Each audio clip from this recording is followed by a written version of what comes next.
இவிஎம்களில் பதிவாகும் வாக்குடன் விவிபேட் ஒப்புகைச் சீட்டுகளை 100% கட்டாயம் சரிபார்க்க கோரிய வழக்கில் உச்சநீதிமன்றம் தீர்ப்பை தேதி குறிப்பிடாமல் ஒத்திவைத்துள்ளது.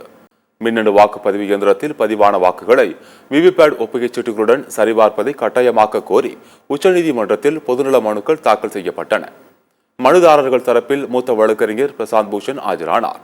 இந்த வழக்கு இன்று மீண்டும் விசாரணைக்கு வந்தபோது கேரளாவில் நடந்த மாதிரி வாக்குப்பதிவில் ஒருமுறை பட்டனை அழுத்தினால் பாஜகவுக்கு 2 வாக்குகள் விழுவது குறித்து பிரசாந்த் பூஷன் முறையிட்டார்.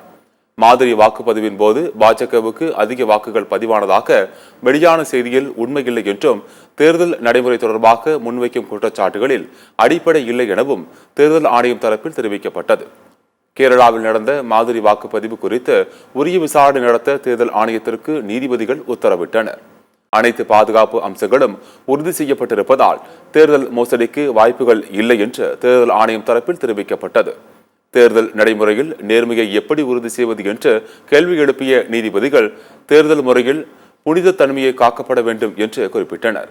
கடந்த நாடாளுமன்ற தேர்தலில் பதிவான வாக்குகளுக்கும் எண்ணப்பட்ட வாக்குகளுக்கும் இடையே எவ்வித வேறுபாடும் இல்லை என்றும் வாக்குப்பதிவு தொடர்பான நேரலை தரவுகள் தேர்தல் நடக்கும் அதிகாரிகள் அளிக்கும் தகவல்களை அடிப்படையாக கொண்டுள்ளன என்றும் தேர்தல் ஆணையம் தரப்பில் விளக்கம் அளிக்கப்பட்டது.